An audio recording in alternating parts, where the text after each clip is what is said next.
All right, today at 10:33 in the morning, Carroll University received a call of a man walking with a gun or rifle.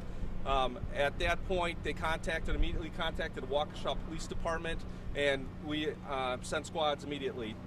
Carroll University public safety officers were on scene within seconds after receiving that call. Waukesha Police Department was there within a minute or two. From there, we tried locating a subject, made contact with anybody remotely matching the description of that subject, which was described as a subject in his 50s or 60s, openly carrying a rifle or shotgun. At that point, we were able to track down that he had contact with a couple individuals. Nothing threatening whatsoever in that contact, and from there we were able to find that someone knew who he was, identified that person, and made contact with him eventually. You saw that we had a lot of officers on scene. We also had multiple jurisdictions on the scene. We had Menominee Falls K-9 officer with K-9, and we also had 3 or 4 K-9 officers from Waukesha County Sheriff's Department. In addition to that, we had our fire department on standby in case we needed medical treatment. We also had, it was the Waukesha County Regional Bearcat on standby, and our own Waukesha Police Department. We had some tactical officers on scene, as well as our own rescue vehicle, armored rescue vehicle. Obviously, given yesterday's events and the recent history with violence at schools, we take these things very seriously. So we obviously responded in that way. We took it very seriously, and we eventually took the subject into custody.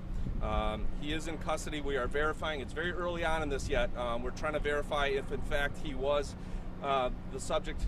We believe with pretty high confidence at this point he was, but we just need to verify a couple of those things. The weapon that was recovered at this subject's residence was in fact some sort of non-lethal weapon, I believe an airsoft gun, not a shotgun, not a rifle, not a firearm in fact at all, other than by appearance. But obviously in today's day and age, we have to take these threats very seriously, as we did. In addition to that, we had multiple schools in the area were locked down. Carroll University has a system that they're able to notify all their students and personnel that there was an issue, and they went to immediate lockdown, and our dispatch center contacted nearby schools as well as the Women's Center to lock those facilities were also locked down. Anybody have any questions at this point? Did you increase the number of schools locked down in response today in reaction to what happened in Boston? I wouldn't say we increased our reaction other than to say in today's day and age, the climate is that you have to take these threats seriously. This is something that we do, our agency does in general. Yesterday's events just reaffirm that type of response.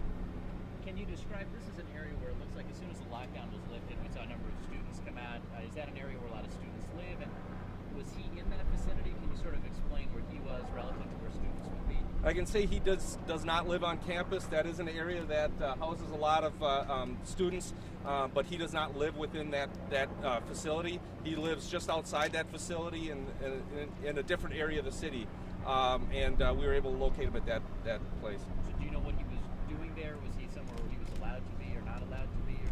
He walked from his residence, from where he was located in the Carroll University facility, which was just to the north and east of me here, I believe. He walked from that location to his residence. It wasn't that he carried a weapon through, an unusual route. He possibly found this rifle or brought it with him, this airsoft gun, and took it to his residence. And was Given arrested that it was at an his residence? airsoft gun, I'm sorry? Was arrested at his residence? Yes. given that it was an airsoft gun, has he done anything illegal? At this point, we got to look into what he did and whether it was illegal. If it's a firearm, we can tell you within 1,000 feet of a school, you're not allowed to carry that, right, by state law. As far as him carrying an airsoft gun, I'm not sure that we have anything illegal. We'll be looking into that. What role did the folks at the gas station play in helping you guys They were helpful. They were helpful to let us know what they had seen and give us their account of the story, and that was very helpful for us. Can I ask, is there a university policy